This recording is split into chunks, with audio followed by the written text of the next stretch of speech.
तो फ्रेंड्स, मेरे YouTube channel में आपका फिर से स्वागत है। एक नई कहानी के साथ स्टार्ट करते हैं। जो कहानी आज मैं आपके लिए लेके आई हूँ उस कहानी का टाइटल है धोबी का कुत्ता, न घर का न घाट का।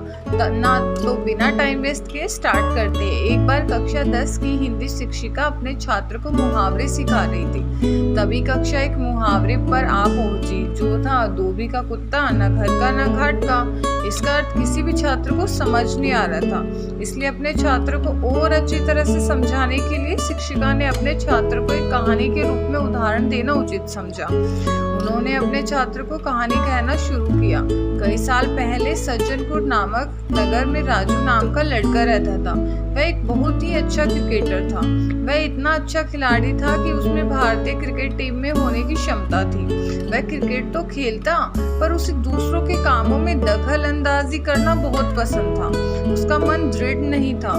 जो दूसरे लोग करते थे वह वही करता था।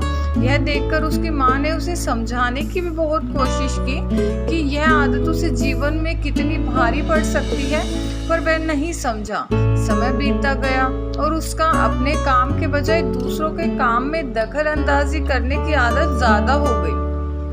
जब भी उससे क्रिकेट का अभ्यास होता था, तभी उसके दूसरे दोस्तों को अलग खेलों का अभ्यास रहता था।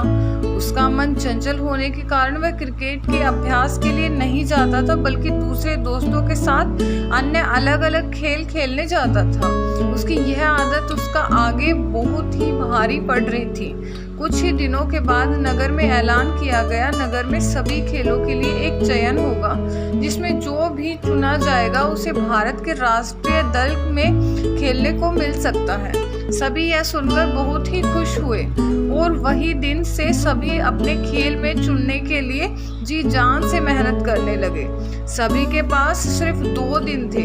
राजू ने भी अपना अभ्यास शुरू किया, पर पिछले कुछ दिनों से अपने खेल के अभ्यास में जाने के बजाय दूसरों के खेल में अभ्यास में जाने के कारण उसने अपने शानदार फॉर्म खो दिया था।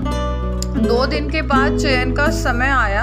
राजू ने खूब कोशिश की, पर अभ्यास की कमी के कारण वह अपना शानदार प्रदर्शन नहीं दिखा पाया और उसका चयन नहीं हुआ।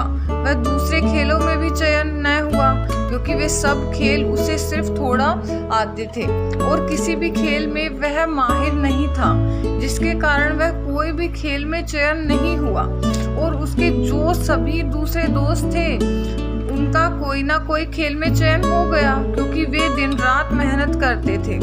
अंत में राजू को अपने सिर पर हाथ रखकर बैठना पड़ा और वह धोबी के कुत्ते की तरह बन गया, जो ना घर का होता है ना घाट का। इसी तरह इस कहानी के माध्यम से सभी बच्चों को इस मुहावरे का मतलब पता चल गया। शिक्षिका को अपने छात्रों को एक ही संदेश पहुंचाना था कि वे जीवन में जो कुछ भी करें सिर्फ उसी में ध्यान दें और दूसरों से विचलित न हो, वरना वह धोबी के कुत्ते की तरह बन जाएंगे, जो न घर का न घाट का होता है। तो फ्रेंड्स, ये कहानी आपको कैसी लगी कमेंट बॉक्स में ज़रूर बताएं। वीडियो को लाइक कीजिए, चैनल को सब्सक्राइब कीजिए। धन्यवाद।